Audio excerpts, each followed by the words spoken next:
Ready. All right, welcome everyone to users group. Don't get used to users group because it will be going away and we will be talking about that in a bit, but welcome. And if everybody could look at the agenda, I ask that everybody review it and if there's any changes or if we'd like to adopt.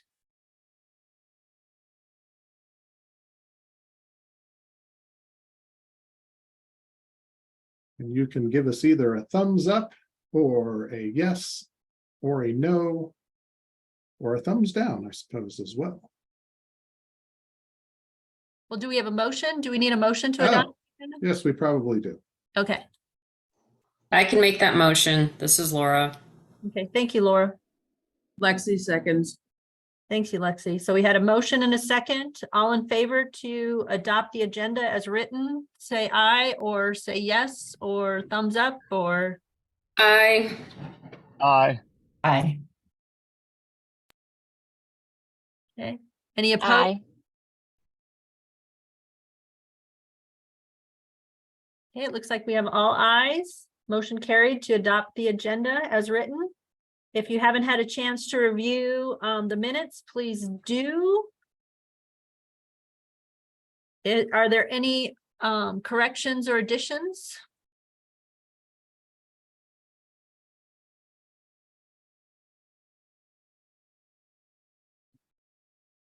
I don't hear any corrections or additions, so I now request that we have a motion to approve the minutes from the May 10th, 2023 meeting. Lexi so moves. Okay, thank you, Lexi. Second? Rebecca Farmington was second. Thank you. So we had a motion by Lexi and a second by Rebecca. All in favor to approve the minutes from the previous meeting, say aye, nod, thumbs up. Aye. Aye.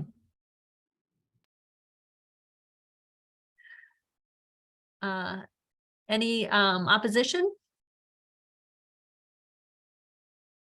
All right, the minutes have been approved. Committee notes, questions, and important discussions. So we do have committee notes here. Do we want to have anybody in one of the committees discuss any of the information? And do we need to do the retention schedule for expired patron cards? Yeah, so the retention schedule is later in the agenda specifically. And the notes from the committees are basically provided so that the directors and managers and supervisors attending the meeting today or reading the package just have an idea of what occurred in those. If there are specific questions, we may be able to answer them. The other thing I wanted to point out, since there was not anything in the notes section, is that just the reminder for your calendars about RSA Day in 5 points. And the next meeting of that committee will be the 18th. So if you've got session ideas or you want to attend the committee meeting, which I believe is on Zoom, don't quote me on that, but I'm pretty sure it's on Zoom. Just email Alyssa Williams. Her email is on screen there and she'll hook you up. I think they're still looking specifically for session ideas though. So if you've got those, definitely send her an email. Meeting is actually on the 17th, next Thursday, not the 18th. Oh, I was given poor information.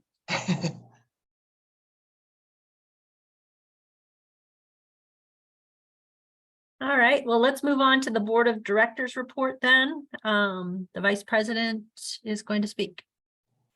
Jenny. Hi, everybody. I'm speaking today in place of Alyssa Williams, who can't be at the meeting. The main things that we did at our board meeting last week, we had our board election and the slate of officers is the same.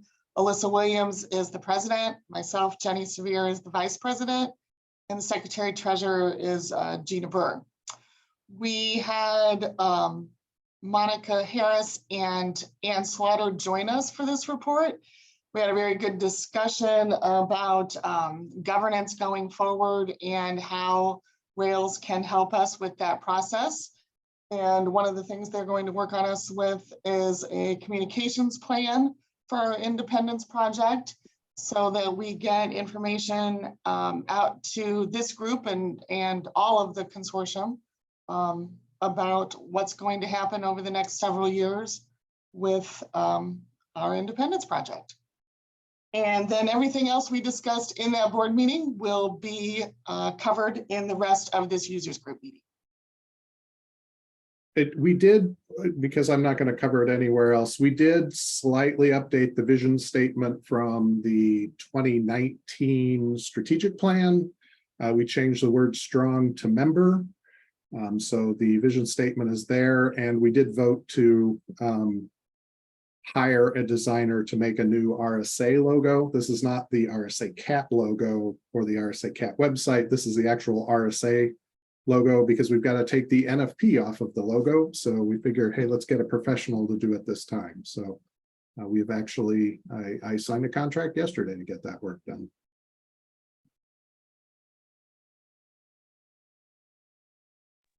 Thank you. Do you want to do the RSA administration updates? I do. Just real quick, we had some staff anniversaries in RSA. Sarah Naslin's been here for 4 years. Patty Querum's been here for 5. Lisa Shemansky's been here for 6. And James was, I believe, one of the first new hires of the Rails library system, to the point that they weren't sure how to do hires, because he started in August and was hired like right after the library system formed. So he's got 12 years in August, and Anthony Dieter is still here after 2 months. So that's a good sign. For those of you who weren't at the May meeting, Anthony was a guest there, but did not start in RSA until the first week of June. We're happy to have him on board. Just a real quick membership update. Farmer City, who's a union lister, is upgrading to be an automated library. They have finished their cataloging project. They're currently entering patrons, and we're going to get a CERT training scheduled with them soon. So they are moving along now. They had a little problem getting patron barcodes that validated correctly. And apparently that's become a thing. We've had a couple other libraries in RSA that had barcode printing issues, and there was a director's listserv thread about that as well. So apparently that's something that we all need to be looking out for. And just FYI, if you are ordering barcodes, either patron barcodes or item barcodes, if you can get them to send you like a proof sheet, we can run it through our little formula to make sure that they are correctly formatted and the check digit at the end of the barcode is correct. Rova Elementary School had Rova Elementary took over from Rova High School. They were entering patrons. They had to stop last year. They're currently still frozen, or that project's on hold, but it's a new school year. So once they get things settled down, we'll reach back out to them and see where they want with that. Peoria Notre Dame High School, probably some of you know that Peoria Notre Dame changed all their administration.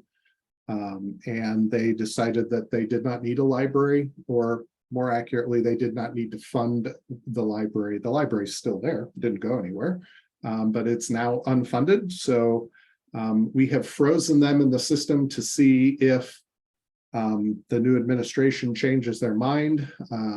Turns out I have a phone call this afternoon with Rails about them. Since they have no one in the system, or in their library, they may lose their system membership as well right away. So there's the update on that. I did want to remind everybody, we have to put this reminder out periodically because people forget and they don't really think about it. But if you order something that needs to connect to our system, either to authenticate patrons or do self-checkouts or to do inventory electronically, or for pick a reason, doesn't matter what the reason is. If it needs to connect to RSA's system, don't just buy it and do it, because it's probably not going to work. Number one. And number two, we are liable for anything that's connected to the system.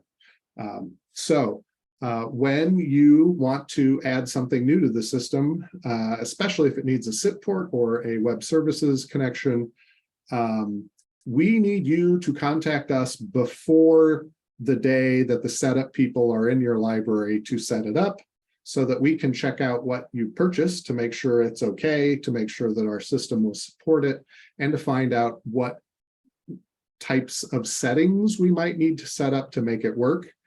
And if we have to set up a new SIP port for you, that takes multiple days for us to do that. So, and we don't want you to reuse your SIP port, because SIP ports have different settings depending on what is connected to it. So reusing a SIP port can cause problems with all of your services. So don't do that unless we expressly tell you. So please just remember, if you've got something and part of the something is connecting to RSA system, just open a case. Let us know what it is. What's the name of the product? If you've got a product contact point, and what you think they're going to need, just let us know. We'll reach out and try and get everything a little smoother. There's nothing like getting a phone call or getting an email, hey, the setup person is here. We need SIP information. Well, sorry, I can't give it to you because that port's not going to work for 2 days. So call back later. When I sent out the email with the topic suggestions form, we did get a topic suggestion, but it was from someone who was anonymous, so I couldn't directly answer them back.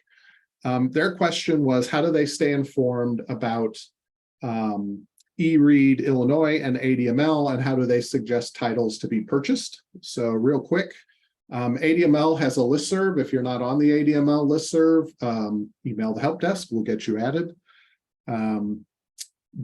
To add a title, you just email the selection committee. Emails have gone out in the ADML listserv on how you can do that. Patrons in ADML can also, there's a way for them to suggest titles to be purchased as well. eRead Illinois has a website that's there. There's an acquisition and title suggestion form. So that's the second link. There's also a website that will, you put in your library name and it will tell you the eRead Illinois title counts for your IPLAR. RSA support site will have information about that, or you can email the help desk to get IPLAR data and title counts and things like that. So just wanted to pass that along, since that was something that was specifically suggested to us. All right, let's talk about key dates in our Independence Project. This document was included in the package. I put a link here in case anybody missed it or they're seeing this as a PDF after the meeting. It's also on the website. You can download it there. These dates are super important to you all, because we are changing our governance, which means we need new agreements with all of the libraries. And this is all in service of RSA becoming completely independent from Rails, rather than the kind of hybrid, we're our own separate thing, but we don't have staff and we use lots of Rails facilities. That was a leftover from the library system merger of 2011. So the most important date for all of you to remember is the 1st of July, 2024, because that's when our governance converts from a 501c3 not-for-profit to an Illinois intergovernmental instrumentality. We'll talk more about that in a bit. We need to do that first, so that on 1 July 2025, RSA can directly employ staff. Currently, all RSA staff are members of the Rails staff, which causes no end of headaches for contracts and confusion about, is it Rails, is it RSA? So for the RSA board and RSA staff, that 1 July 2025 date is the most important date. And then 1 July 2026, we need to get off of Rails IT stuff. 1 July 2027, we need to do a migration. So for the date that's important to all of you, becoming an Illinois intergovernmental instrumentality means that RSA will be organized and governed the same way as every other consortia and LSAP in the state of Illinois. That ensures that we can get the same kind of benefits that Rails is getting now, because we currently, as a 501c3, if we directly hired our staff, we would not be able to get the same benefits or retirement that we are enjoying as Rails employees. And that also ensures that LSAP grant money in the future will remain available to us, because because we were the outlier as the 501c3. They always have worked differently for us. We have to account for the money differently. We have to do tax forms that lay everything out. And so converting to an Illinois intergovernmental instrumentality just means that we will operate the same way as every other library consortia in the state. This will, however, require new library to RSA agreements. That's what actually forms the intergovernmental instrumentality, is everybody signing a new agreement. It's the same as a public library signing an intergovernmental agreement with the school. That agreement kind of creates a little tiny, for lack of a better term, intergovernmental instrumentality. You don't have to do anything for it, but it just basically, it becomes the agreement. All the libraries will sign new agreements with RSA, which will form the intergovernmental instrumentality, and the 501c3 version of RSA will dissolve into that new III organization. Signing the intergovernmental agreement will also approve the new bylaws that come with it, and that will also signal your agreement with the new fee structure that will be coming at that time. A quick word on the fee structure. The fee structure will not go into effect until a year later. So the 1st of July 2025 would be the first year of the fee structure. And the fee structure will have either a 4 or 5 year kind of rollout, where those libraries that would be paying more, we would index the increases across a long time frame. So the board is currently now trying to figure out what our budget requirements for the year 2030 or 2029, 2030 are, because that's where we need to set that fee structure to be able to phase it in over a longer period. So again, this is super important to you all. You will hear a lot. You will be so tired of this, hopefully, by about April or May of 2024. We're going to be even doing things like sending physical mail to libraries to make sure that they know.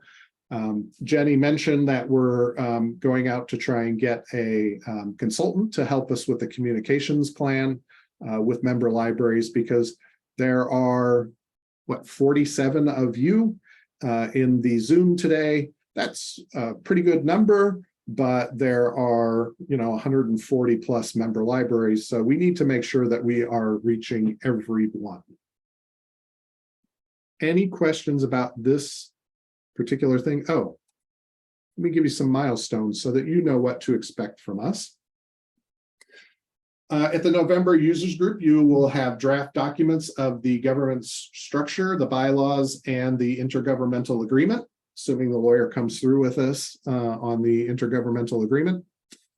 In February, you will have final drafts of the structure, bylaws, agreements, and the fee structure.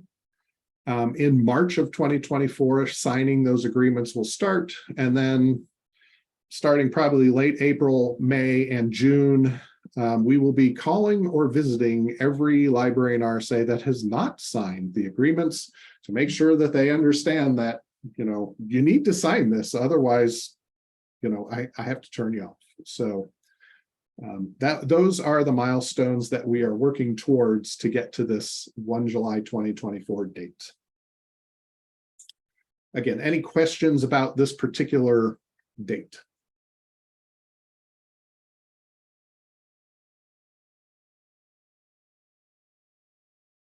I wish Zoom had a typing thing so you could see if someone was actually typing you. I will move on and we'll come back if anybody asks a question in chat. The less important date to the libraries, but super important to the board and the staff, is that 1 July 2025 date. That gives us a year to work with the third parties, Limerick, Mission Square, IMRF. We have to find a payroll provider. We have to find an HR place. We've got to do an entire benefits and retirement package to work up. We've got to do new job descriptions, figure out what our staffing needs are. We're adding a bunch of new responsibilities on the RSA staff that are, things that Rails used to do for us. So, we'll have to figure out where those go and who does them and all of that. And a lot of this stuff we can't do until we are at least mostly a III, i.e. that we've got enough people signed up to say, no, we are going to be this new organization on the 1st of July. Please work with us. Right now, as a 501c3, they won't even talk to us. So that's why that piece comes first. And then moving farther in the future, we can't change our infrastructure that we operate on until the employees are employed by RSA. There's OMA requirements. There are freedom of information requirements for us as Rails staff. Those same requirements will exist as RSA staff, and our RSA cannot provide our own email to the staff members supporting RSA until we're actually employed by RSA. Just the rules for legal purposes. So we will be able to do some infrastructure conversion prior to the cutover date. But basically anything we touch to do our job, RSA will need to procure and provide to our staff. There's still got an open question on where our office space will be. I think we'll probably stay in this building, but in a dramatically downsized space. What do we do with vehicles for library visits? All that kind of stuff. Everything we use to do our job now pretty much is provided by Rails, and all of that has to be taken over and provided by RSA. So, I would like to have this done in a year just to have it finished. Prairie Cat, when they did it, it took them 3 or 4 years because there's a lot of stuff here. But I'm hoping we can get it done quicker. And at that point, we should be completely separated from Rails. Now, does that mean that Rails isn't going to give us the LSAP grant anymore? No, actually, what that means is that our LSAP grant amount does not change. But what would happen is, since we're providing all of the services and paying our own staff and all of that stuff, rather than Rails like deducting our grant on a quarterly basis, and then we pay Rails for all the costs over the price of that grant, Rails would just write us a big check at the beginning of the year, send it to us, and then we would cover everything else. So we're already paying 100% of the costs for each member of RSA and all of the services that we use in Rails. We're already reimbursing Rails for those costs. It's just that we would be directly paying them at that point. And then finally, this was actually on the docket for 2023 in the previous strategic plan. This is a bad time for us to be doing this, so we're going to push it out until we've done the 2 most important things of converting and hiring staff. But we do need to do an ILS system review, basically talk to the vendors and see if anybody's got anything that would be better than what we're currently operating on. If so, then we need to do a ILS procurement process to contract for that, and then potentially migrate. In December of 2027, we will have been operating on Symphony, which was Unicorn at the time, for 20 years. So seems like a good time to do that. honestly, in those 20 years, the back-end systems have not changed that much. Really what you're buying these days when you're looking at an ILS is what are all of the pieces that sit on top of the ILS, your ebook connections, your app, the discovery layer for your public interface, all of those types of things sit on top of the older systems in the back end. So, you know, we were hoping there would be more innovation in the library system world. There hasn't been a ton, but, you know, there might be something that meets our needs better than what we're currently using. So that's what we will work on in the 2026, 2027 timeframe. You will hear a lot about that when we get closer to that. So does anybody have any questions about any of that? Like I said, you will be tired of hearing about these dates, especially those of you who are currently on the call today. I do have a question, Kendall. This is Laura Keys. I heard what you said a minute ago that you are already starting to look at for example, the tasks that Rails staff provides, and you're starting to look at, okay, well, RSA staff now need to do the tasks or the thing. And your short-term goal is to write new job descriptions. And I realize that can't be done overnight. I guess what my question is, do you anticipate creating any new positions, even if it's like a part-time position? And my mind just goes back to like 3-4 years ago, you were looking to create, like, was it an administrative assistant or graphic designer position? Yep, we actually had in 2019, we had approved to hire on the 1st of July of 2020, actually 3 new positions for RSA.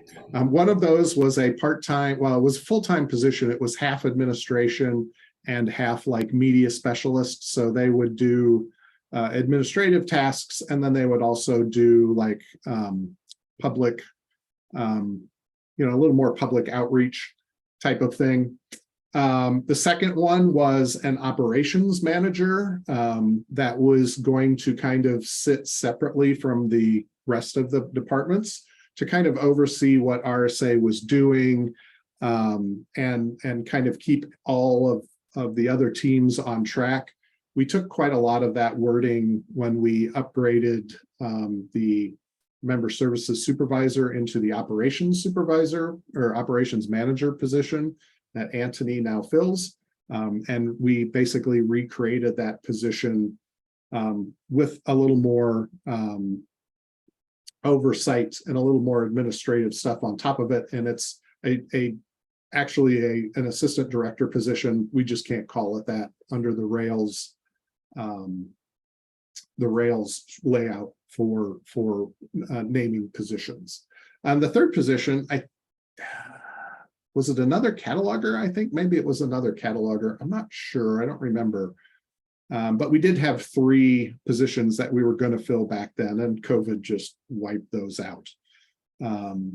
So yes, I do think there is going to be enough work for like one full position, especially if it's someone who's taking over payroll and a lot of the administrative tasks that are done for us now.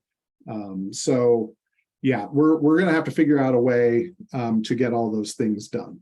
Some of it we can probably kind of farm out to like HR Source or something like that, but we'll have to see what works best for us. And I am talking with the other consortia directors as well to see what they're using and how they're doing it, and what works well for them. You know, no need to recreate the wheel. Greg Weeder asked me if 2026 or 2027 is my retirement date. 2027, I'm hoping. We'll see. You know, depends on the economy and all that fun stuff. But yes, 2027 would be as early as I could retire. So. All right, that is enough from me on that. We will move on. I would though like to just mention that, you know, what you can do as a member of RSA for RSA is encourage other people that you know who are RSA members who haven't been attending users group to be paying attention to this and to come to meetings, especially, I mean, we're talking November, February, and May of next year, and then users group will not be around anymore. So we really need to make sure that people are contributing, are paying attention to what's going on, that are, you know, giving input on drafts and structure and all that kind of information, because this is the last opportunity in this, in the way that we're set up right now, to be able to get that input in. So be sure that you're participating, get those on your calendar, November 9th, February 24th, May 9th, and be sure that you're coming also. So February 24th sounds wrong. 8th of February, sorry. I'm sorry, 8th of February of 2024. Sorry about that. So be sure you're getting those on your calendar.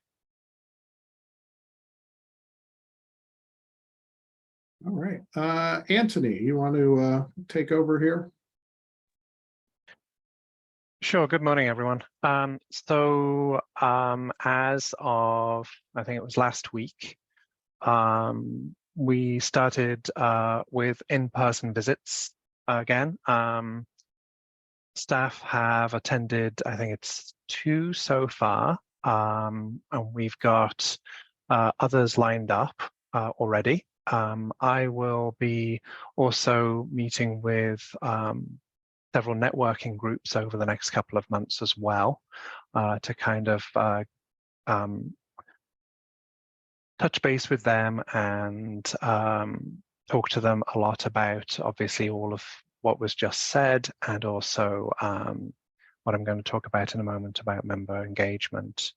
The request form for consulting and a visit has been updated so that in-person visits are an option again. And I know staff and I are pretty excited to be getting out to visit member libraries again. It's one of the things that really excited me about this position, as because I visit libraries on my days off, let alone now I get to do it as part of my job, which is pretty awesome.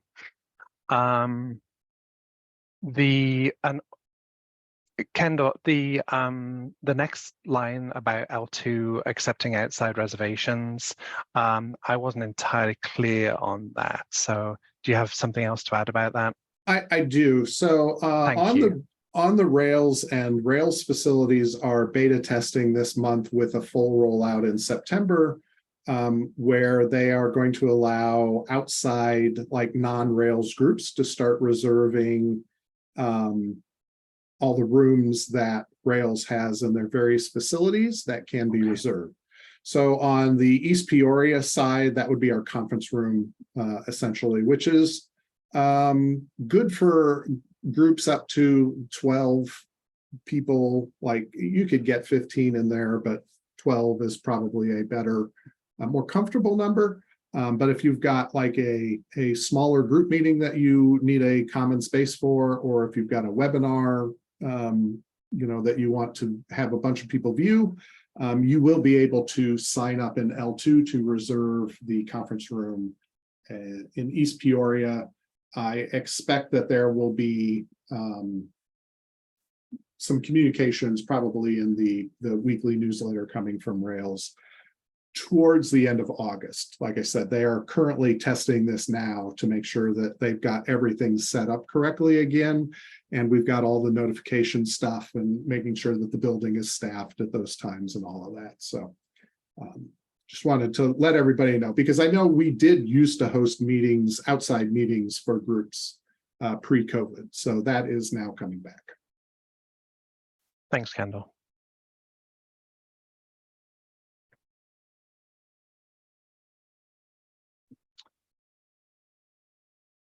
And so the next piece of information is about the patron retention schedule.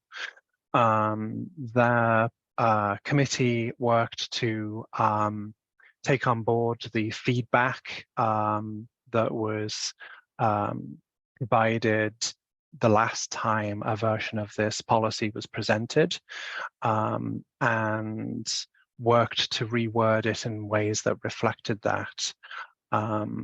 And Sarah, did you have something to say specifically about that?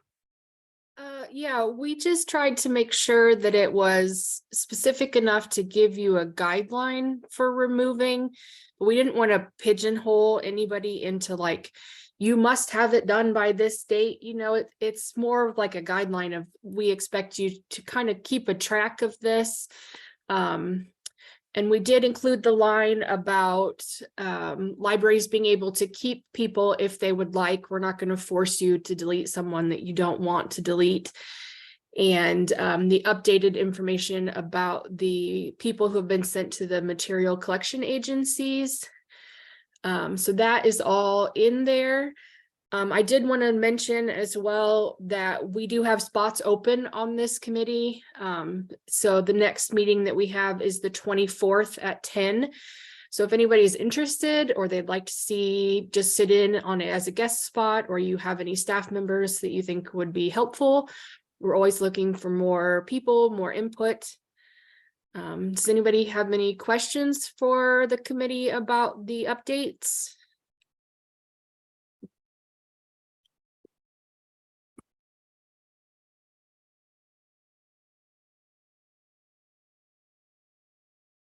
I can show that if you want. That would probably be good. All right, hold on. I'd have to change my share, new share. Much like the old share. Too many windows open. No, show all windows. This is the one. And that would be this. That is the entire new retention schedule.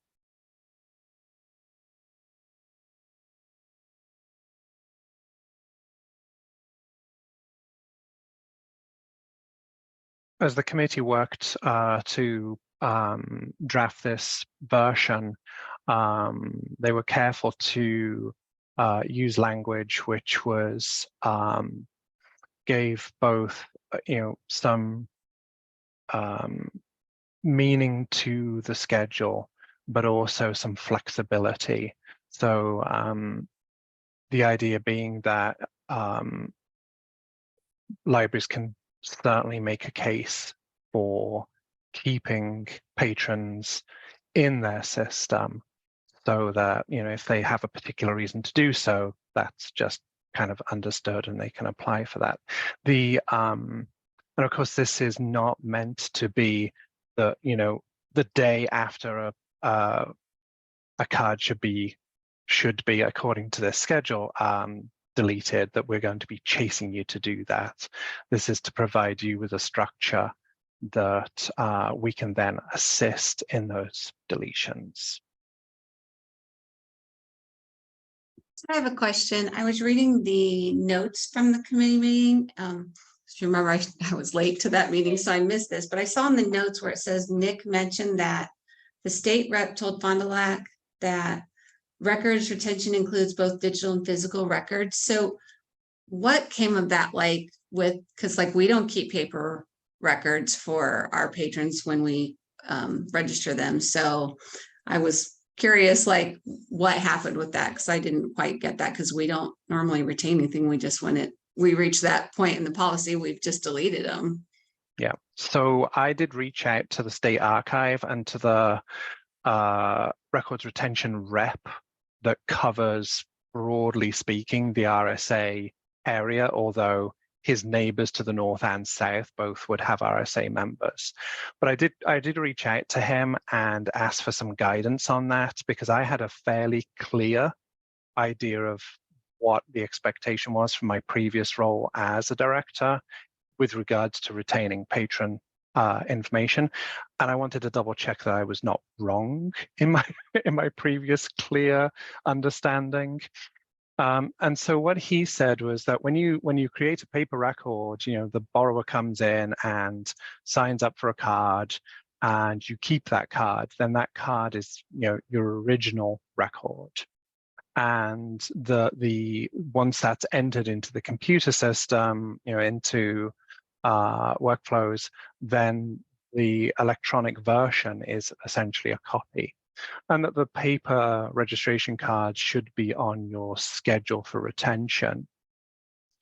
And he also confirmed that they are eligible for you to apply for permission to destroy 6 months after expiry date. And that is definitely in line with how I was doing it in Dixon. He also, I tried to pin him down about, okay, so what if you don't use a paper registration card, you just go straight to entering the patron's details into the ILS. Is that then the original record, which is subject to records retention? And he seemed to suggest that it was. So that becomes the original record, and that should be on your schedule for retention. If it's not currently, I mean, I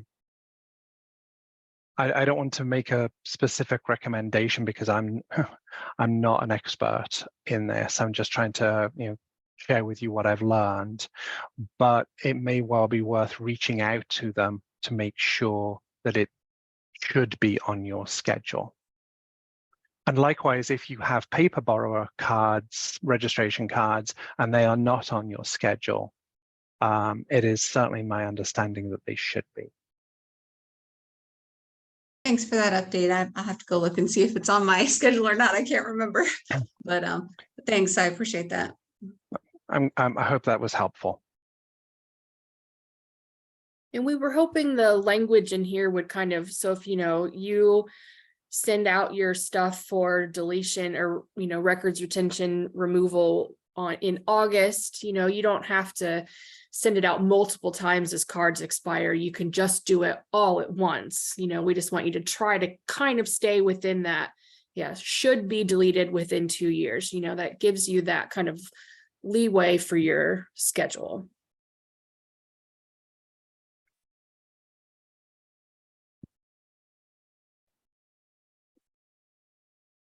Does anyone else have any questions or concerns about the updates to the policy?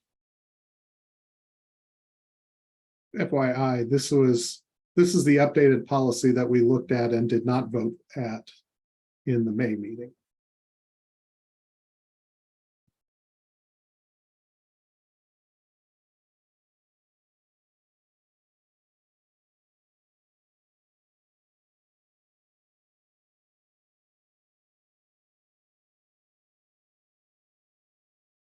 It doesn't sound like anyone else has any comments or concerns, so I guess we can, I don't know, do we vote to approve this then, Kendall? Does that how that work? Yeah, we probably need a motion and a second and then vote.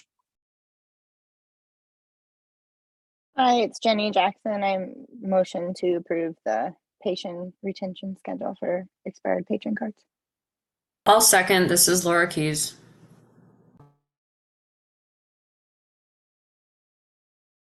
All right, we have a motion and a second. All in favor, please say aye or write aye or thumbs up. Aye.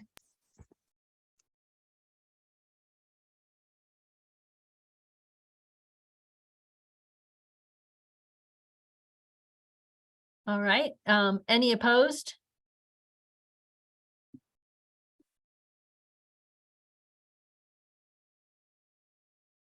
All right, motion carried.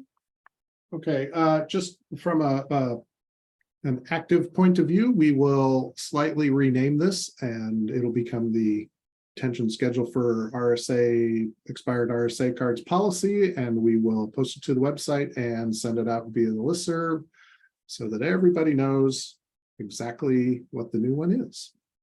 Thank you all. Let me change the sharing so we're back to the slides. that. You should be seeing the slides now again. And Anthony, back to you. All right, thank you, Kendall. So one of the things that I have been working on since I started is starting to develop a membership engagement plan. Now, for those of you who've been here longer than me, which is pretty much everybody, some kind of membership engagement activity, series of activities was one of the key focuses of the strategic plan that was adopted not long before COVID. And some of those activities and ideas and so on were continued to be developed on through COVID, and some of them were kind of derailed by it. And so what I wanted to let you know is that staff and I have started thinking through what a membership engagement plan would look like, and various ideas for how that plan should be structured, and also very much focused on the idea of this plan not just being something that's written, put in a ring binder, put on a shelf and never looked at again. We're very keen that if we're going to do this work to build this plan, that it be a living document that is used and informs activities within RSA, both from staff and from members. And in discussions with Kendall, these three kind of bullet points came out as ideas to kind of frame the plan. So the idea that there'll be explanation in the plan of what you can expect from RSA, what member libraries can expect from RSA. And indeed also what RSA expects from you as members. And then the third sort of leg of that would be what RSA members can expect from each other. And so without going too deep into what those things are right now, some of the things that, RSA might expect from members, for example, would be, adherence to policies and standards. Likewise, that's something that RSA members should be able to expect from each other. Adherence to standards and policies which have been agreed on by the membership in whatever governance format finally takes shape. That adherence is key to things running smoothly and effectively. So one of the early things that we're looking to do, I mentioned earlier that I'm going to be visiting with local networking groups over the next couple of months.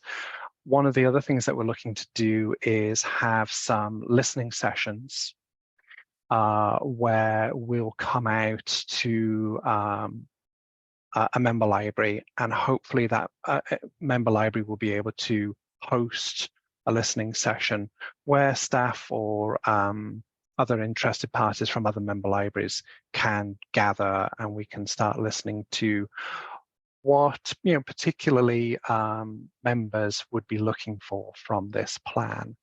Engagement is going to be absolutely key, both through the transition. I mean, Kendall has said it earlier in this meeting, that and so has Beth, that members need to be engaged with this process. If for no other reason than if they don't sign that IGA, things will change for them. But we also want to make it not just about that, July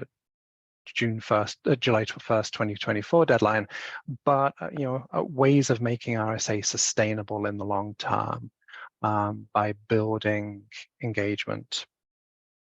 So one of the things that you'll see in the not too distant future is an email with a link to a survey that we've been working on. Sarah has pretty much put that together. It's almost ready to go. And what we'll be asking for is for libraries to volunteer to host one of these listening sessions. So when you see that, if you feel equipped to host one of those sessions, we'd be very grateful to hear from you. And that's where we're at with it right now. So I don't know if anyone has any questions at this early stage, but we'll, very much be interested in hearing from you about this.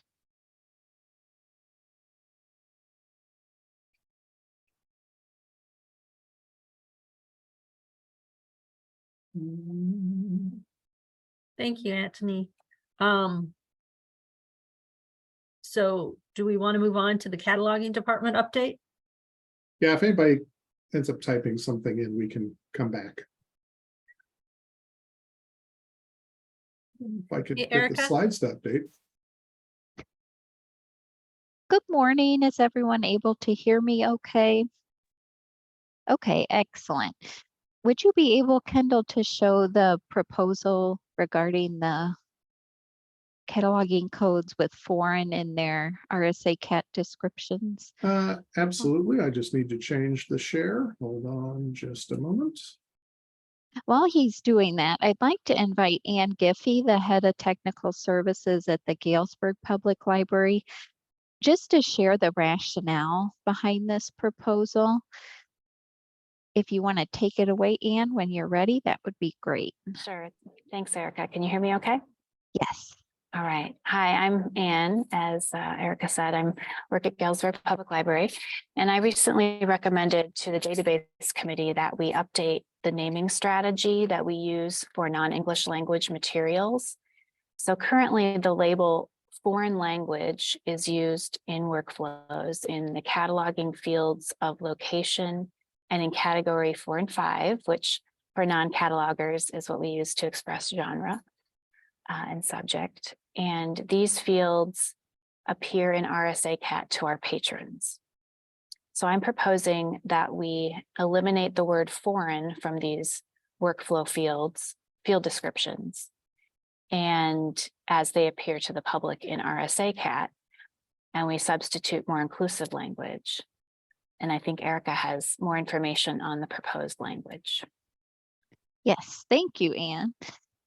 So the proposal on the screen, we did talk about this at the May 19th database committee meeting. So we had the go ahead from that group to bring this proposal to you.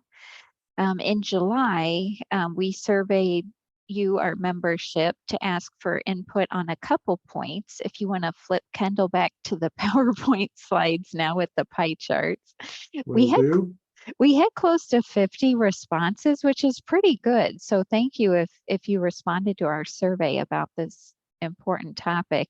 And so the first question asked what your preferred language would be, so we can eliminate, like Ann mentioned, foreign from the descriptions. Just a little bit over half of those who responded, 54%, chose world language. Non-English language was second at 33%, and then international language was third at 13%. Question 2 on the survey, we were trying to get clarity. We talked about at the database committee meeting, but we didn't really reach consensus. So I thought I'm going to put this in the survey.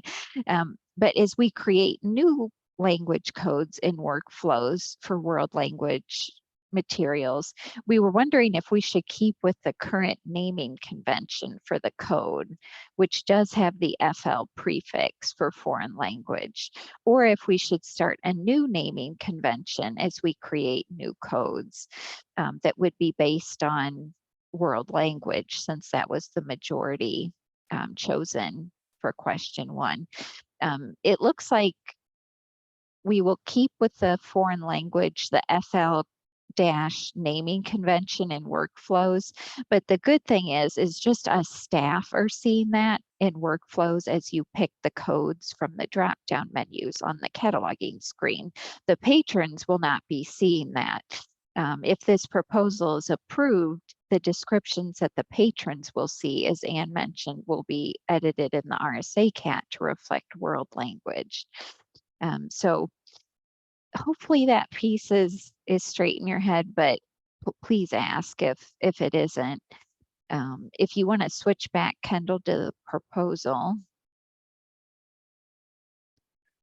Okay, so we did list, I won't specifically read all of these to you, but we did list out here the home locations, the item category 4 and the item category 5, so you can see the particular codes that would have their RSA CAT descriptions changed. So the code itself would stay the same, because remember, you're just seeing that in the back end in workflows. But if this is approved, we would work together on RSA's end to get the descriptions changed in the RSA CAT so that they reflect world language. Does anyone have any questions before we put this up for a vote? And then if it's proposed, we'll talk about next steps.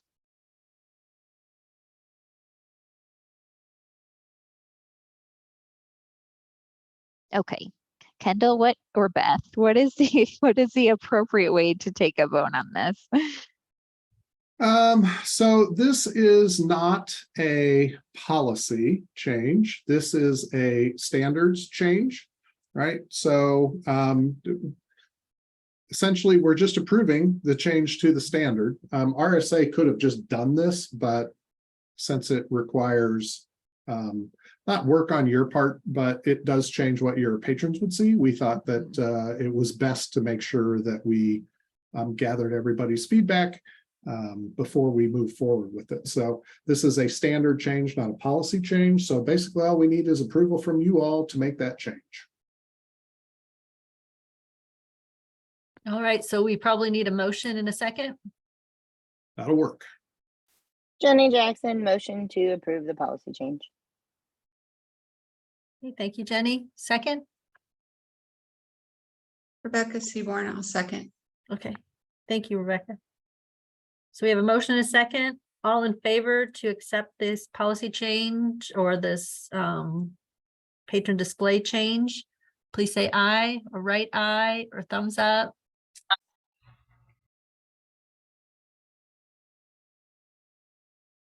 Excellent, thank you. Any opposed? Looks like we've got a good response. Okay. Motion carried. Thank you. Great.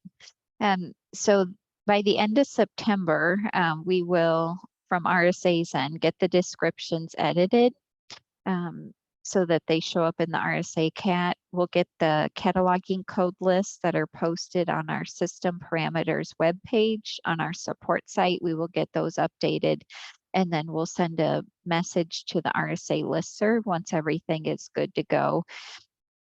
The good thing is, though, since we're keeping the codes the same, you won't need to edit any items on your end. So just keep that in mind as you see announcements that this change has taken effect. You won't need to go in and change any items. Okay, thank you again, Anne, for your help getting this proposal off the ground, and to everybody here for voting it, well, approving it, I should say. The other thing I thought we would do during this time, I did include in the packet a cataloging update document. I thought I'd just touch on highlights from it and see if there were any questions. We are working with the Cataloging Maintenance Center and Rails IT to figure out the best way that we can get access for them to the backlog cataloging requests. There's about 4,600 of them that the CMC will help us with. The cataloging team has been busy since the May 10th users group meeting. They have upgraded an amazing number of brief records to OCLC records with full descriptions. So just over 1,000 of those have been upgraded. We revised a couple cataloging documents in case you want to share those with your cataloging staff. The cataloging setup guide mentions a new font called Dialogue that helps display world language characteristics. I should say diacritics like accent marks, tildes, that kind of thing. on non-English records. The cataloging best practice preferring Library of Congress records has also been updated to remove mention of cataloging requests. We did want to talk about a little bit. We've noticed an issue where libraries are unchecking the circulate box on the cataloging screen. And we had a case earlier this summer into the RSA help desk where a hold was placed on the item with the circulate box unchecked. And the patron had no way of knowing that the item was never going to fill the hold because that box was unchecked. So rather than unchecking that box, we'd like to have you use an item type that doesn't circulate and an item type that doesn't fill a hold, so that we don't get these holds placed on items with their circulate box unchecked, and then it ends up being a dead end for the patron. So what we can do is, if you're interested, we can send you a report of items in your collection where you've unchecked the circulate box when the item was cataloged. And we can help you, if you don't already have one, we can help you get an item type set up to block circulation and holds. And then RSA can also help you batch edit the affected items so that the circulate box is checked and they're assigned the newly set up item type. We're looking on our end at doing a potential cleanup project involving these items, but Kendall ran a report and there were 99,000 items with this problem. Yeah, after I took out some of the like on order locations and things like reference that already weren't circling or holding, it still only got it down to the mid 50,000 number. So and there were a couple of libraries that were major contributors to those. So it's almost like there's a step that's wrong in some couple of libraries' cataloging methodologies, which you would think these are like popular materials that are marked not to circulate, and it's going to throw an error every time they're checked out. So there's a couple of libraries we'll probably end up reaching out to earlier just to say, are you sure this is what you actually want? It could even be a default setting in the cataloging wizard. Now that you're saying that, I wonder if something maybe got unchecked by accident. Anyway, so yes, you may hear from us if we notice lots of these in your library. Just a couple more topics. If you receive in delivery an item that's cataloged on the wrong record, or maybe you notice there's a typo in the bibliographic description on the record, just let the RSA help desk know. Don't feel like you have to reach out to the owning library of the item. We're happy to mediate and get the issue resolved and work with the library. And that way too, it avoids putting you in a difficult spot with the other member. We do have the cataloging training for basic workflows cataloging and BibLoad workshops scheduled through the end of this year. So I put the link to L2 in the cataloging update document. And then finally, just a reminder again that OCLC connection browser that you access through Firefox, Safari, Chrome, that connection browser, OCLC has decided to discontinue it on April 30th, 2024. So luckily, OCLC Connection Client and Record Manager will continue to operate. So if your library is cataloging in OCLC, please make sure you're using one of those interfaces rather than Connection Browser. And I put OCLC supports contact information if you have questions. That was it from the update. Does anybody have any questions?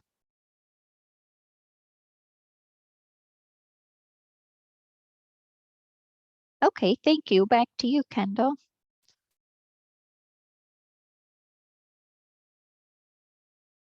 So we're an hour in. We should take a 5-minute break.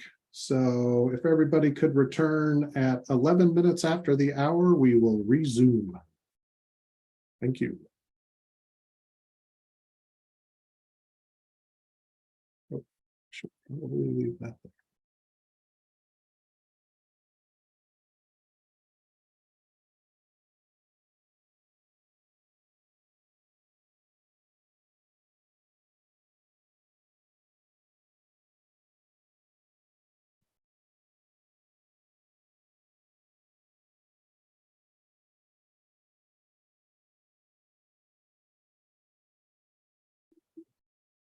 Well,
and I don't go to my outlet. They go like someone. Well, that was fun to read.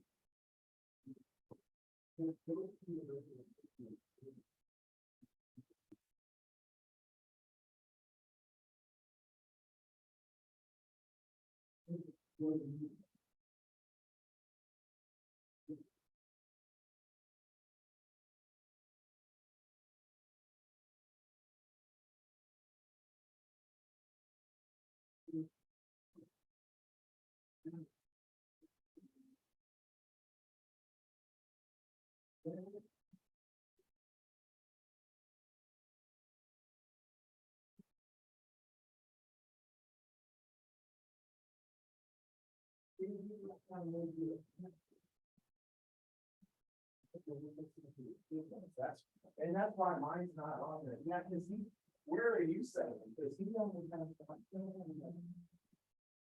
You just have to one of them. Well, and I think.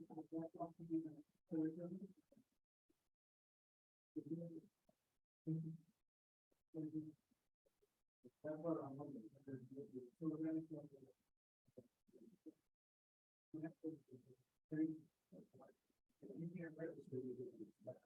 yeah, you might have been able to pull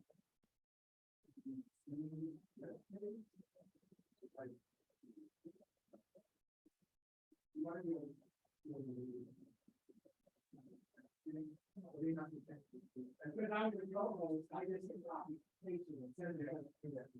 So I don't sound maybe because would it show on the photo because it's on? Well, it could be, you're not. And so there's throwing everybody. But we're all throwing. We also have to put it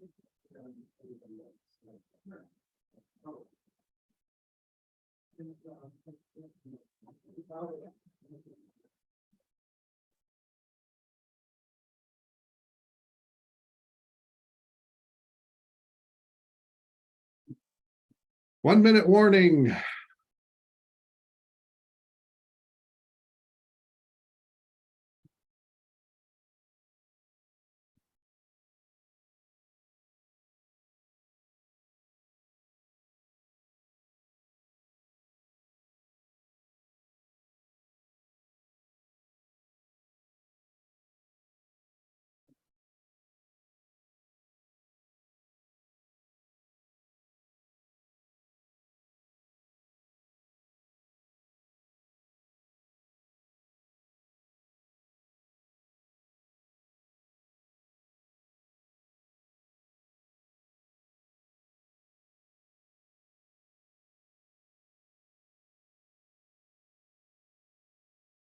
All right, Kendall, are you ready to start again?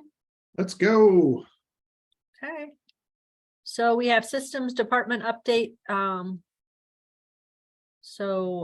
James, if you want to go with that. I think I'm going to start off here. I would like to give you all a quick update about the BCA update that we did when I was off back in the end of May when I was laid up.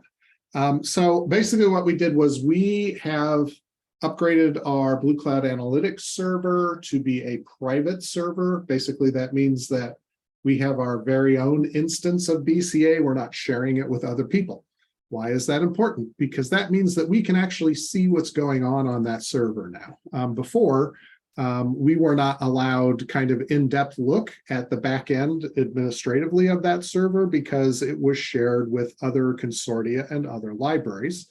And, we should not be able to see what they're doing on their part of the server. So we actually upgraded, got our own server. I think we were the 6th customer to make this move. Cersei Dynex is currently running a pilot for the few libraries that have done this upgrade.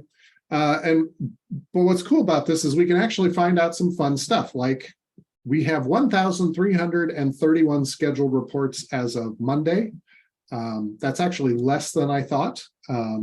But many of those scheduled reports are actually like burst type reports or reports that are being either delivered to all libraries in RSA or a subset of libraries in RSA or a group of libraries or a group of people.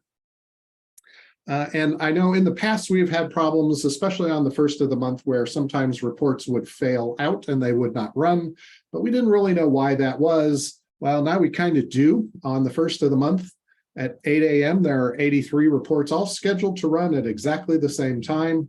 At 8:30, there are 143 reports scheduled to run at exactly the same time, and 105 at 11 a.m. on the first. So one of the things that we will be able to do is to start cleaning up if you've ever scheduled a report lately, you'll notice when you click on the schedule time, there are approximately 1 million options there. And that is because every option that anyone who uses BCA of all of the Cersei Dynex customers, anytime anybody added a time slot, it was added for everybody. Well, now we don't have to share those. So over time, we're going to pare that back. And it will also allow us to reschedule some reports to kind of free up the log jam that happens, especially on the first of the month, or Monday mornings is the other popular time. It also means that if you have forgotten your password, that we will be able to reset that for you without going to Cersei Dynex. We can see when you last logged in, or if you've ever logged in as of the 26th of July anyway, because that's when it started recording data. So we can see who's logged in lately. It will give us enhanced PII, patron information blocking abilities, whether we choose to use them or not. I'm not sure at this point, but we now have far more abilities there. We can see what the most popular reports are, which is something we've been dying to know, like what report is getting run the most. We did not know.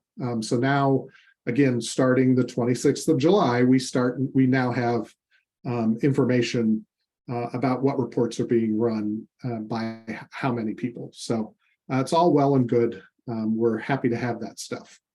And our little shout out to you is there's going to be a reports committee at 10 a.m. on August 31st. And we would like as many people as possible to attend that reports committee, because what we want to know from you is what reports do you actually need?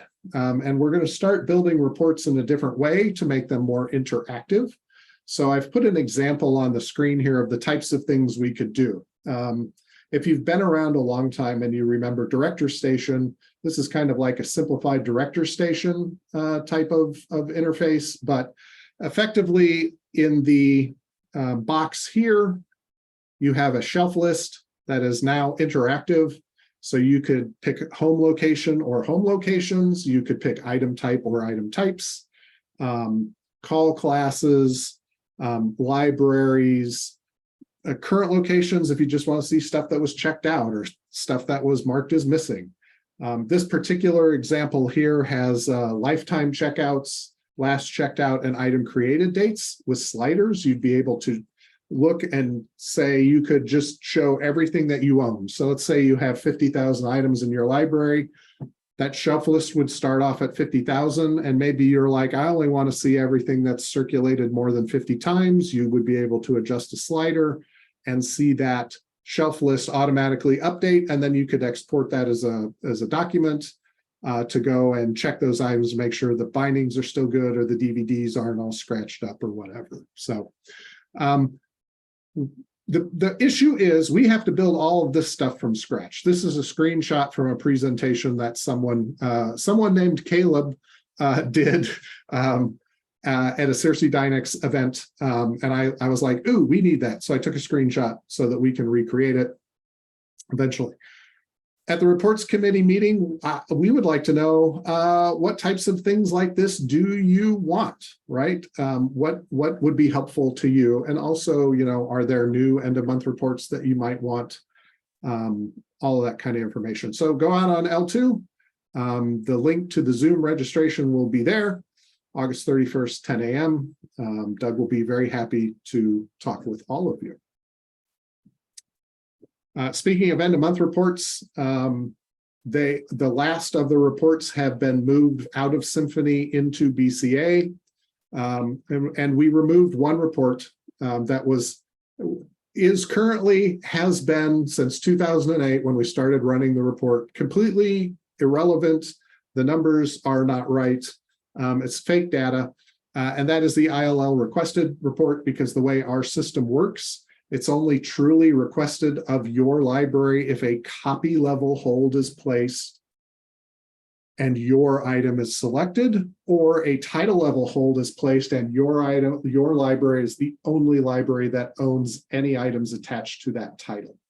Otherwise, it's luck of the draw what item attached to a title record the hold was placed against, and that library was the one who got the ILL request count, right?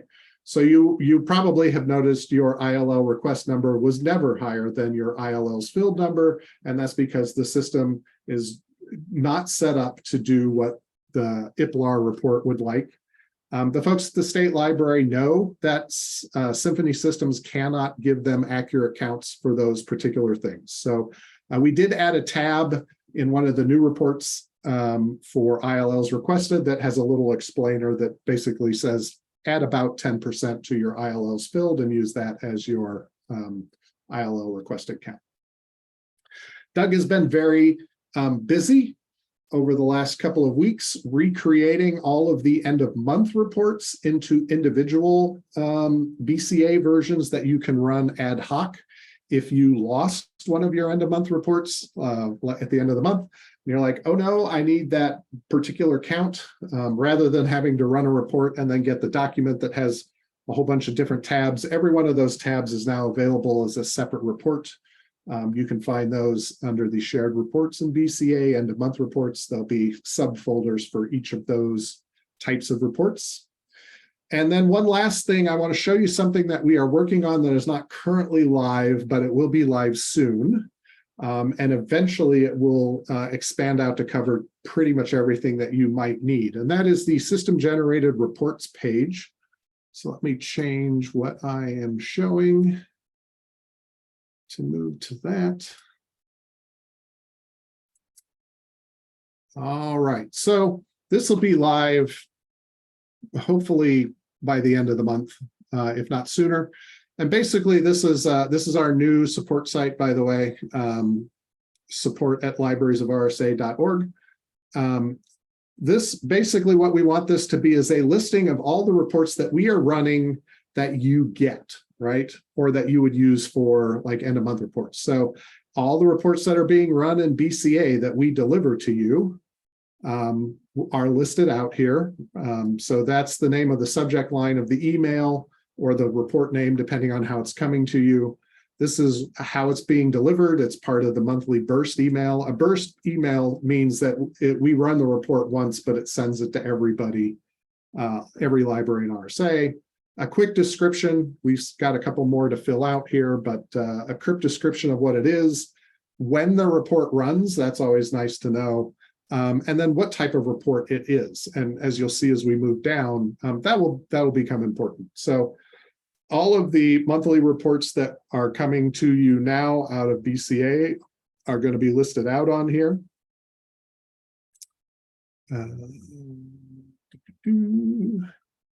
This is the report that will not be on this list because it's the one we removed because it's fake. We also have on our website, we have the monthly stats page where we run different reports, but we've been running these different reports for years. Things like checkouts and renewals at your library last month or the last 12 months, item counts, stuff like that. It's basically archival data in case you've lost all of those things and you need to go back and look month by month to get your year counts or your current month, end of month counts. So we have a whole page and this describes everything there. And also it'll link you to the page where those are available. And then finally, something that we've been asked for forever and ever is a list of all the reports that we run on your behalf in workflows on a daily, weekly, monthly basis. So holds processing reports. Oh, there's your list on shelf items with holds reports. When does it run? It runs at 10 a.m., 12 a.m., or 12 p.m., 2 p.m., and 4 p.m., right? So quick descriptions of these things, hold processing, notices, overdues, generalized, right? So we need to finish this page to get it all fleshed out.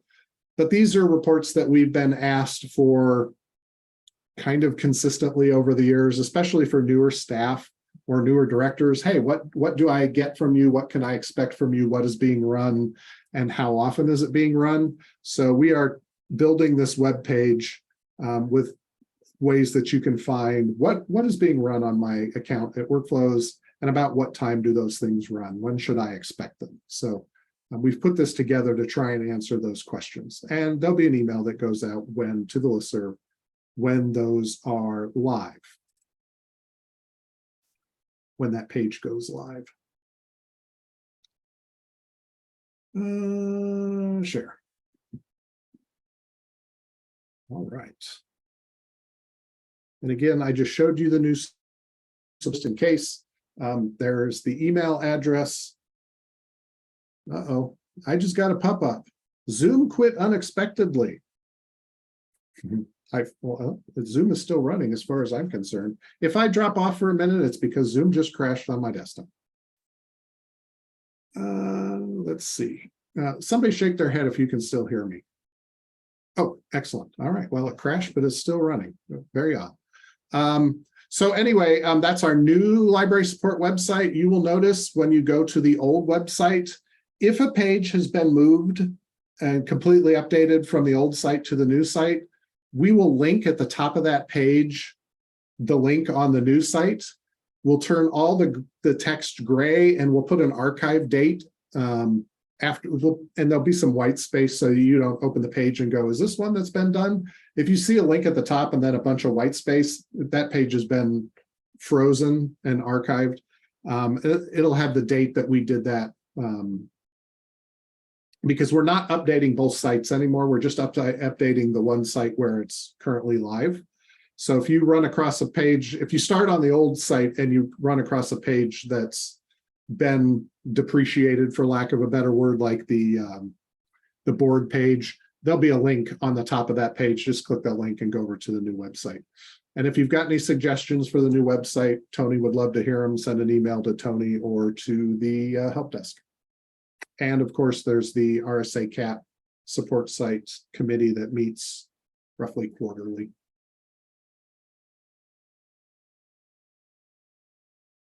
James, did I miss anything? No, I just wanted to add two quick little things.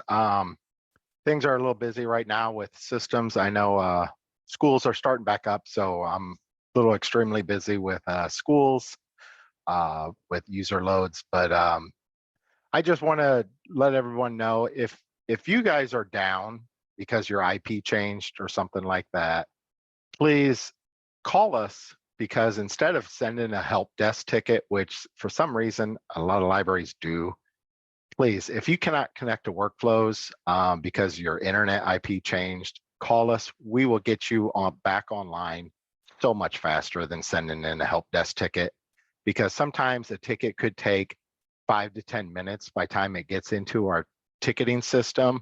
And then, you know, I'm sorry, but people are sometimes busy, and then it could take another 5 to 10 minutes by the time somebody sees it. And then, I mean, if you call us, there's people here, there's 4 of us that knows how to enter IPs. We will get you back online probably while you're still on the phone.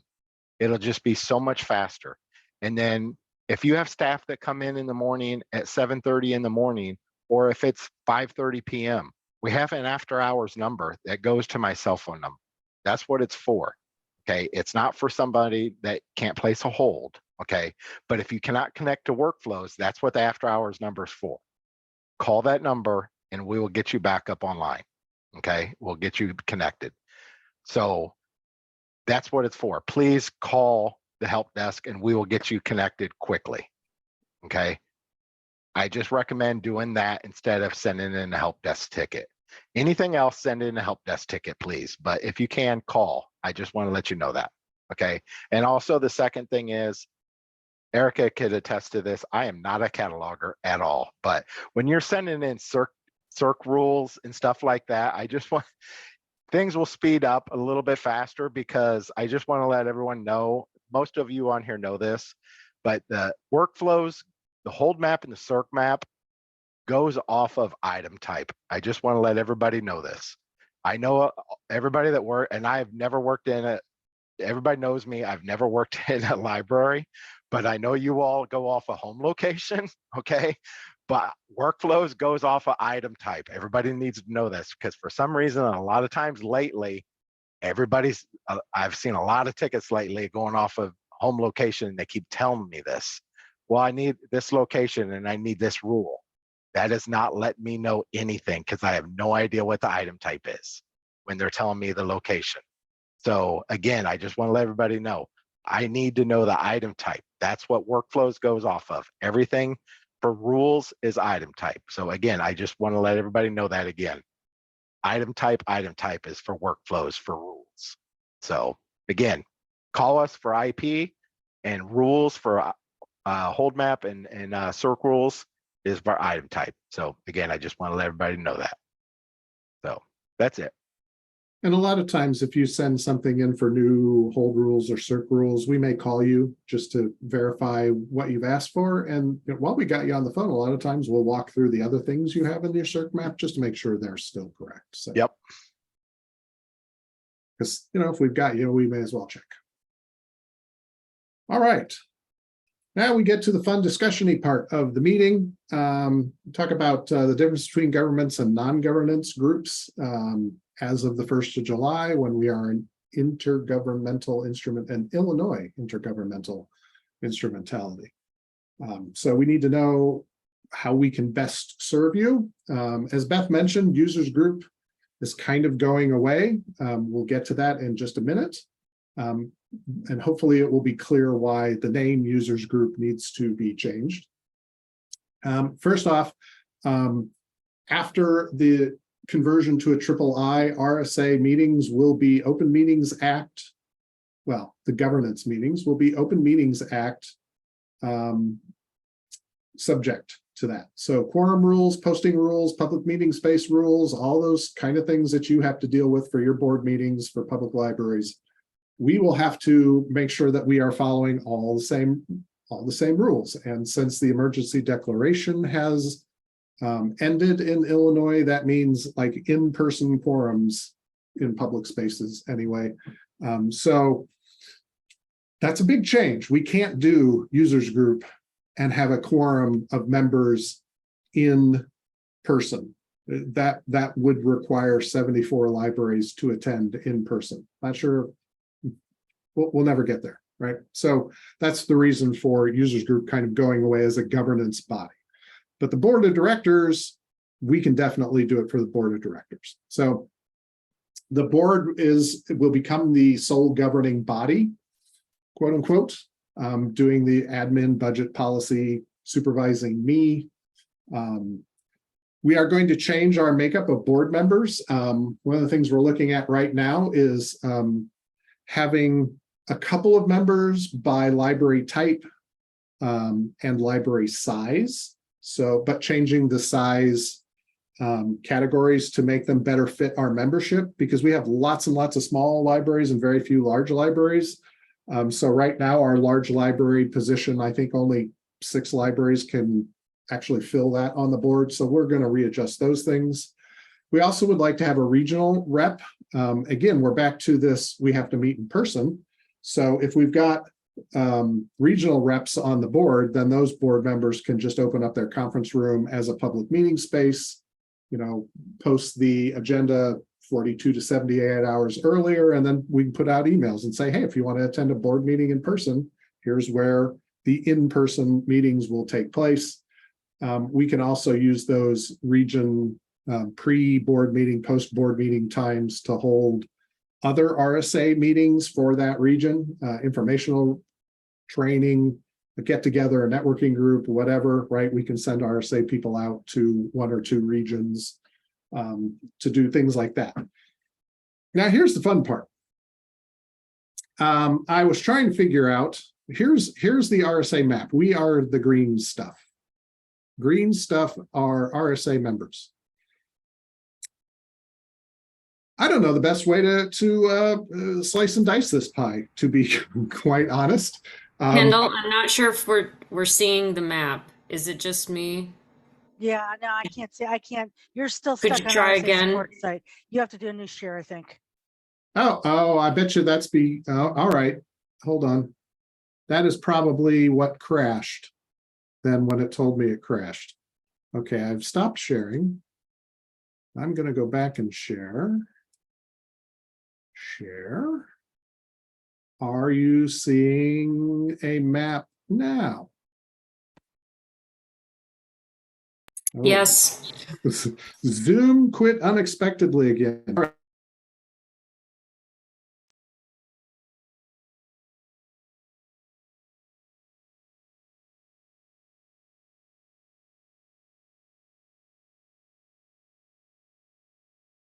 Kendall, you're muted right now. Okay, yeah, Kendall just got booted, I think, so he should be back on here in a few minutes. Hold on. Let me walk down to his office. Hold on 1 minute.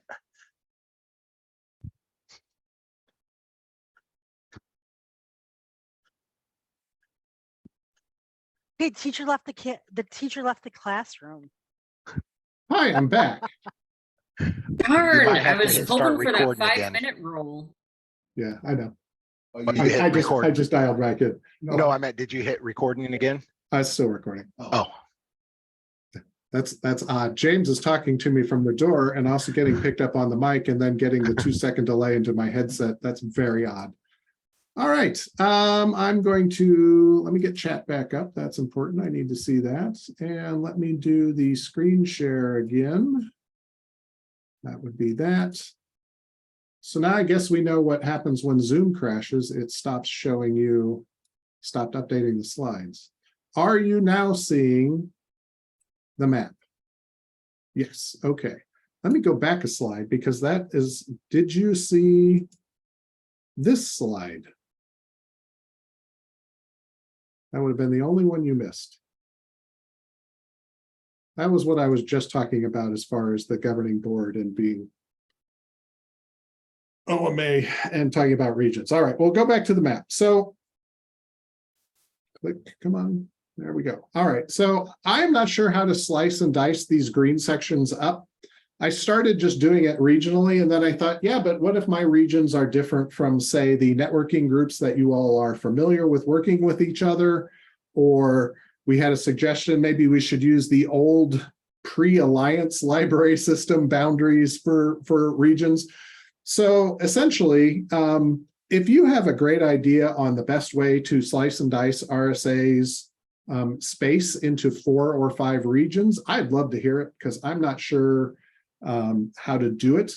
Again, the idea would be that we would have a board member or 2 from each region, at least one, And also then we would be able to hold meetings before or after a board meeting in that regional library with the hopes that we could get more people to attend because it would be kind of in the area in which you were. So does anybody have any thoughts on good ways to slice this up?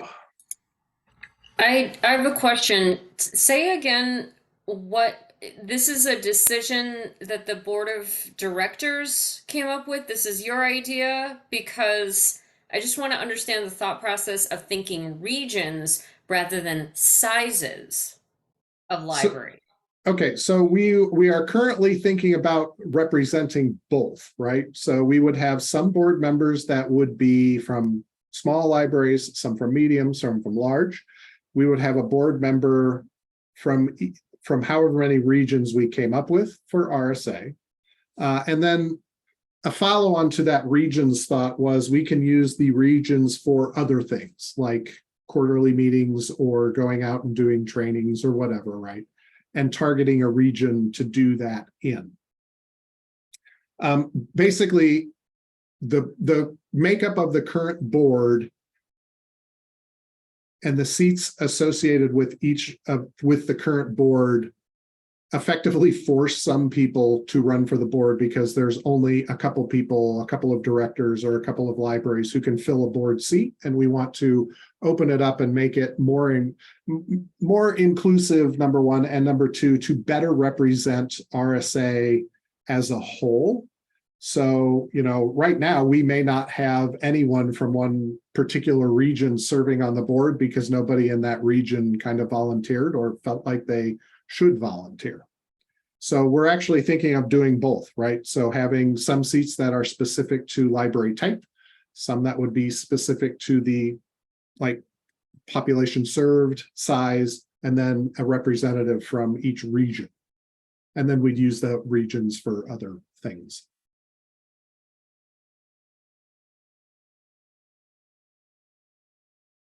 Did that answer the question? Yeah, thanks. I had the same idea Lexi had about breaking it down by county. I'm trying to make some lists here. Do I see that RSA has like one or two libraries in Scott County? That is correct. We have them all over the place. Yeah, these ones way down here at the bottom. Yeah, couple Scott, couple in Pike, North Pike, Pittsfield. We've got these couple up here that are kind of deep in Prairie Cat territory. These lines are, the old library systems with a couple of library mergers and moves and things. But I think my other thought was, well, if we did it like, let's say, like this is a region and this is a region and this is a region, but with 4 or 5 total regions. Is that preferable to have like a region-based thing that might be different from, say, rural directors who normally use rural directors? Or should we just look at this more on the drive time type of methodology?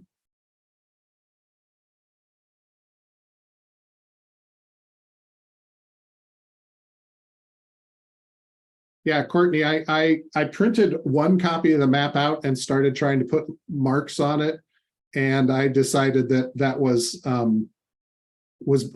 had gotten beyond my ability to fully do on a single map. So yes, I'm going to end up with several.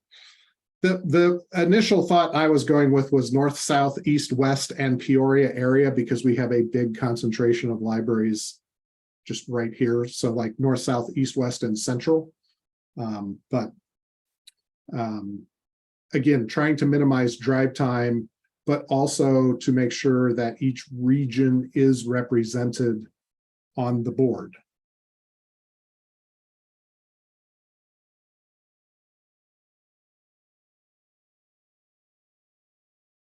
So I am seeing lots of north, south, east, wests and different breakouts. Okay. That's kind of what I thought.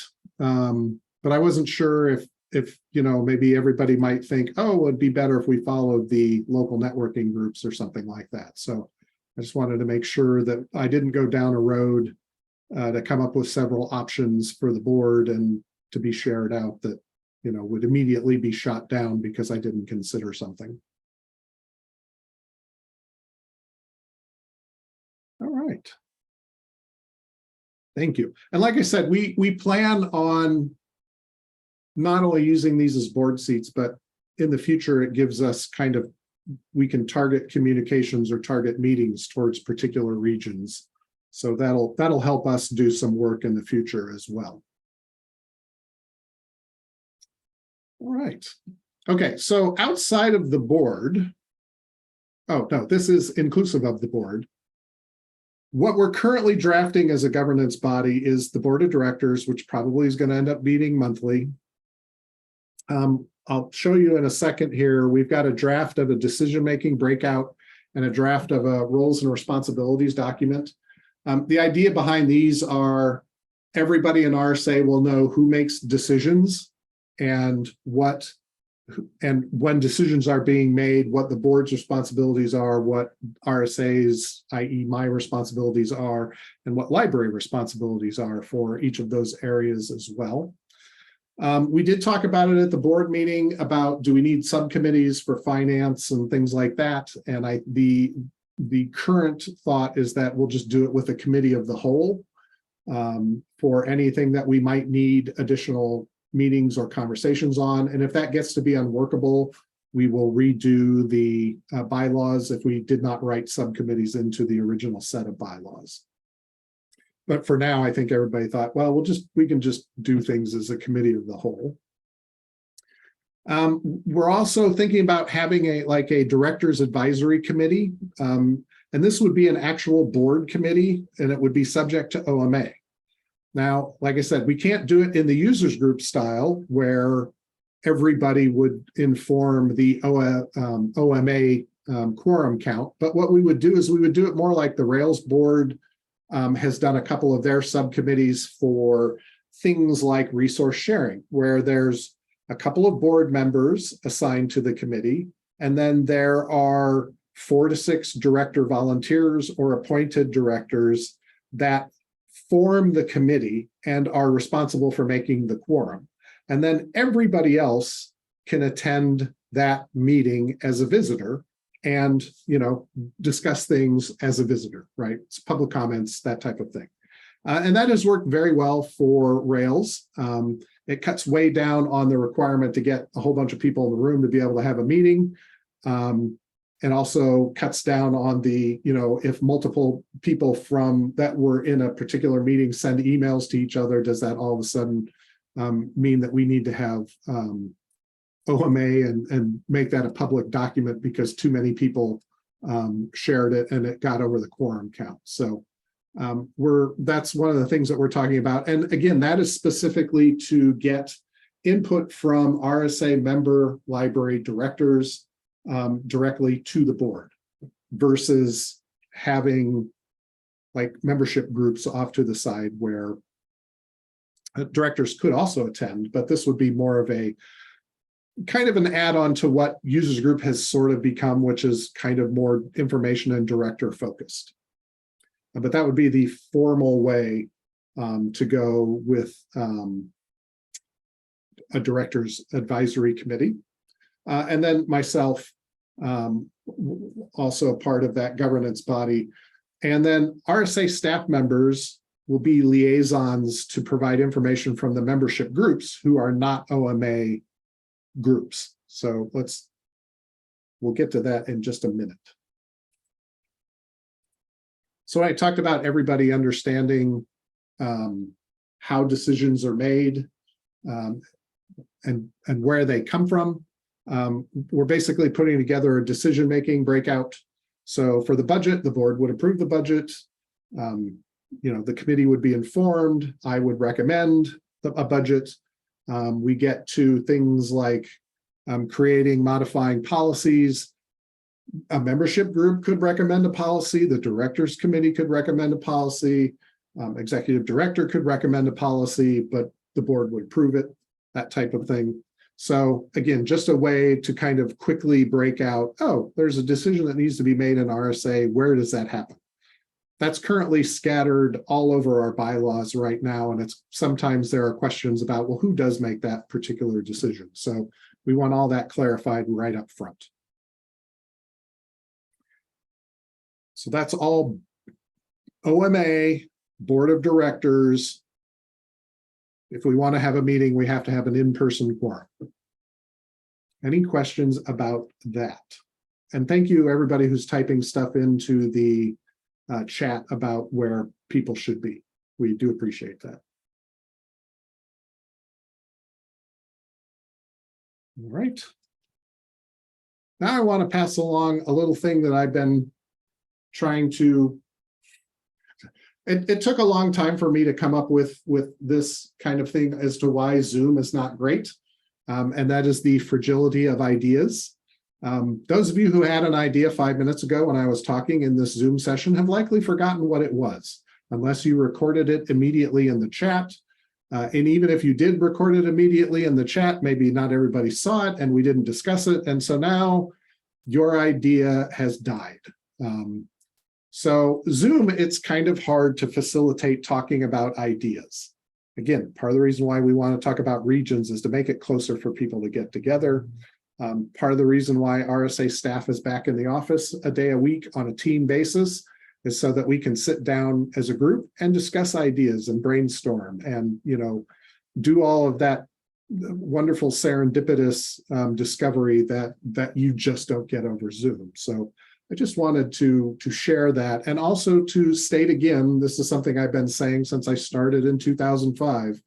If we don't know what you want, we can't do it for you, right? So, and again, Zoom is not necessarily the best place to do all of this thought. Having said that, let's talk about non-OMA, non-governance membership groups, right?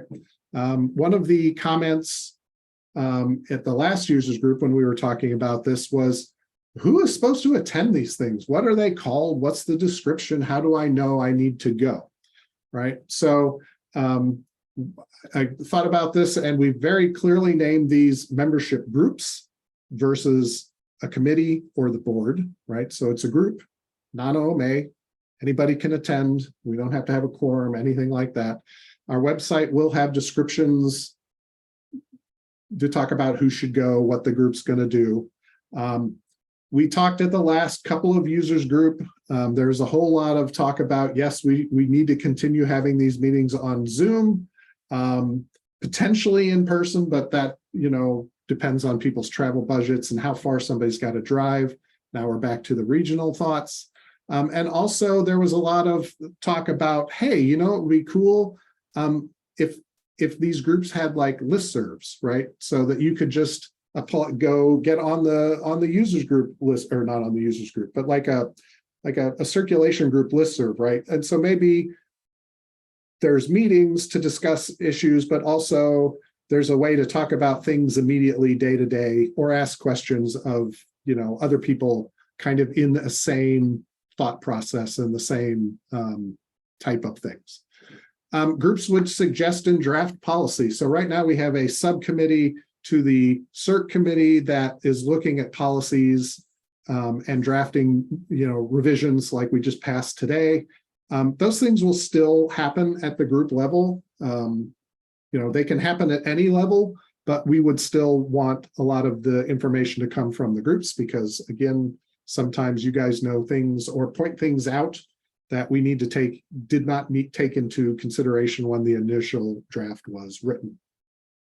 So basically, kind of combining what our current users group does and our current committees that we call database committee do.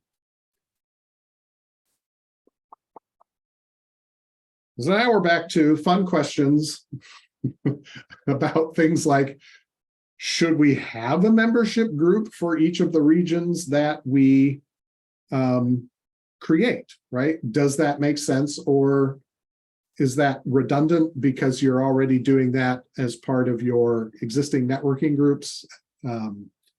You know, would people here, would you attend meetings at regional areas? We don't know. That's kind of things we want to know. And then I've listed out several potential ones that have been brought up in various different meetings up to now. So basically, the cataloging tech services one, I wasn't sure what we had decided on would be a good name for that. But whatever it is, it's basically cataloging stuff. But we did have, like, the schools group, right? We know schools aren't getting together, but they might like to have a listserv, right? So things like that. So if you punch your, oh, wow, people are doing work for us. Thank you. I love all that. Whoever, yes, Lexi, thank you. And anybody else who sent those as I've been blabbering away. Thank you. I appreciate that. Feel free to unmute yourself or type in the chat your thoughts on these. Essentially, these are RSA provided groups for you to help us serve you better, right? To make sure that the system is doing what you want it to do as best as possible, to work with other people doing like type jobs in other libraries, in person, on Zoom, or via a listserv, or all three. Thoughts, questions, comments? I'll shut up now.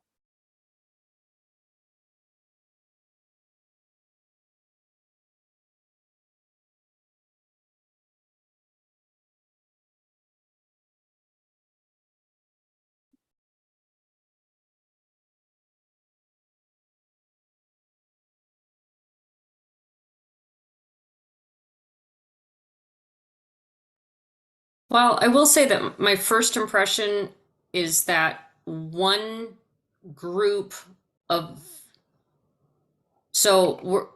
did I understand you to say, Kendall, that one suggestion that you had is that there would be a circulation group per region? Okay, no, I misunderstood you. I'm sorry. Yeah, no, when I say one group per region, that's actually a separate group for that region, right? So a North group region, that's just a group of those libraries with a listserv and potentially, you know, in-person meetings once a year, twice a year, kind of based around, hey, we have to do in-person attendance at a director's or for board of directors. So maybe at the May meeting, we would go to the East, wherever the East Board of Directors location would be, but we would get there either early, so before or after that Board of Directors meeting, we would have another meeting with RSA staff there just for all the libraries in that region to do whatever that region's libraries wanted us to do. Okay, I understand you now. My opinion, which is just one opinion, is that it'll probably take time to work out if each region wanted to have regular membership group meetings separate from the governing board meetings, which might occasionally travel to meet in that region. Simply because there's, things are going to change. You've taken well over an hour outlining how things are going to change, but so many of us don't know how it's going to change our day-to-day working at our library and keep our library working until the change actually happens. And there's some fantastic networking groups that currently exist. And we don't immediately want to toss those aside. So this might be a thing where no one knows if it's necessary or helpful until it's 2 years from now and we're looking around and saying, oh, communication isn't great. Maybe a regular meeting would help communication or some such answer. And the lovely thing about that is that because these are non-governance groups that we're talking about now, they don't have to be in the bylaws, which means we can change them whenever we want, right? The only thing that needs to be in the bylaws is the board or OMA type groups. And we are very limited on the number of those that we want to set up.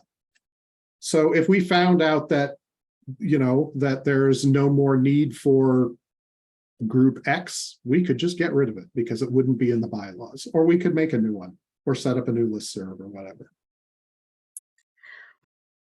One more thought that I had, and then I'll step back and let anyone else talk. Your description just now about how these groups, which are non-governance, are just, they're not going to be like written into the bylaws so that there's a lot more flexibility with them in the future. Okay, that makes a lot of sense, and I hear you.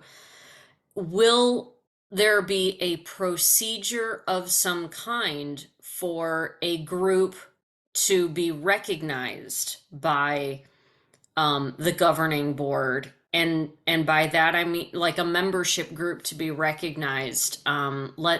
Say there's one county, I don't know, just one county that the libraries in that county, public or otherwise, kind of get together and they're like, hey, no one from RSA is listening to us at all. Just in our county want to be recognized as a membership group. There's got to be a procedure for them to lodge that complaint. Sure. And when we go back to the slide that you all didn't see because I was crashed, basically there will be an RSA staff member who is the liaison for each of these groups. And that is the formal kind of methodology of getting information from the group back to RSA, right? So I don't want to take over these groups. I don't want to run these groups. I want to do what the people in the group need, but we still need to have a clear kind of path back to the board. And so having a liaison on each of these groups that can come from the group meeting and say, you know, if they were the only person at the meeting and there's an issue with how the system is working, well, we can, you know, they'll bring that back to us. We'll work on it. If it's something we can fix immediately, we would, right? If it needs to go up to the board level or go through a director's level, that liaison would then be the person who would present that information formally back to the board. And then everybody else would be a guest at an OMA type meeting. So there is a semi-formal methodology of not recognizing the group because we don't know how many groups we need to have. And so again, whatever you need as libraries, that's what we want to support as best we can. So, you know, if a group of libraries in a particular county wanted to have a group, go ahead, great. From my point of view, as long as there's a liaison, a staff liaison on that group so that we can, you know, if nothing else, take the notes back to myself and the rest of the RSA staff and ultimately to the board if need be. That would be the thing that we would ask. And we don't necessarily want to take over like rural directors because there are directors and rural directors who are not RSA members. So we don't want to like co-opt an existing networking group and make it an RSA only networking group.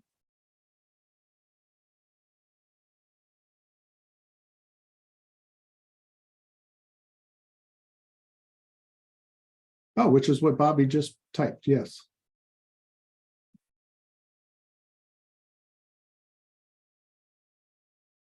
And again, this is all about information flow, the schools, the small library, the middle manager, the frontline staff. Those were all direct suggestions to us from people like at RSA Day and in some of these other meetings that said, hey, it'd be great if we had a group that would help us as middle managers or us as frontline search staff. How do you know, when somebody comes up and they're mad, how do you deal with it, right? Those are the types of things that they were talking about. That's not necessarily an RSA only issue. There's nothing we can do in the system if someone's mad, but we can help facilitate those discussions to make what our product work better for you. So I think it's also helpful to look at how Rails kind of had established groups when they first started, because remember they had lots of different regions and then they closed those listservs down because nobody was participating that way. So I think the probably smaller amount, you know, we can always add more, but maybe start with a smaller core and then see if we want to expand outward. Well, and one of my objections to the Rails ones when they started, and I don't hear that this is happening in any way, shape, or form, is they assigned people to one, and they assigned me to one that was mostly PALS people who I didn't know at all. Because they looked at geography and went, oh, you should be with Peru and LaSalle and Putnam County, who I didn't know at all. So I think that was one of the failures of that set of groups.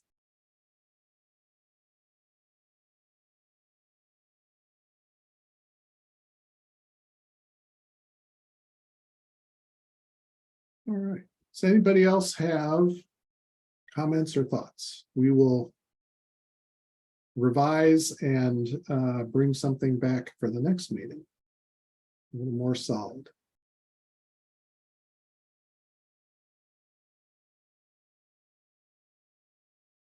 People turn their cameras on, but then they didn't talk. Okay. All right.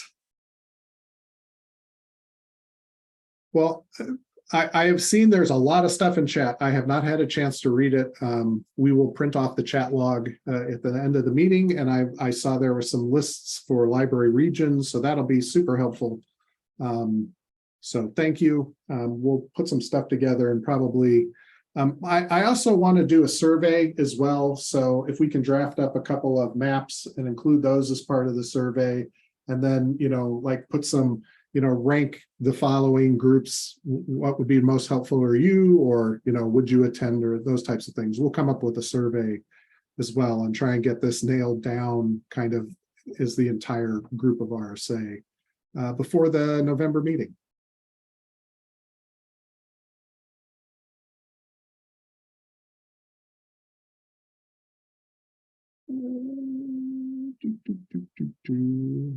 Back to school dates. I just real quick wanted to put this in there because you will start seeing holds from schools. We are going to enable school holds on the 14th of August. School delivery starts the 21st of August. If there are any schools on the call now, your pick list will start whatever day you're open and have a hold to fill after the 14th of August. And the default end of semester date, that is for schools, just to know that that is the date we chose. But if you've got closed dates or you want a different end of semester date, just let us know. And all of the school items that were added to the system prior to 1 May last year were converted to regular items over the summer as part of the new item policy. So just wanted to let everybody know that had happened. Those should not cause issues with blocking holds system-wide now, because there's a single item attached that's a 1.5 years old. Beth, I yield the floor. All right. So it looks like we have a group discussion topic. Do you have any issues in your library and in others that RSA could solve?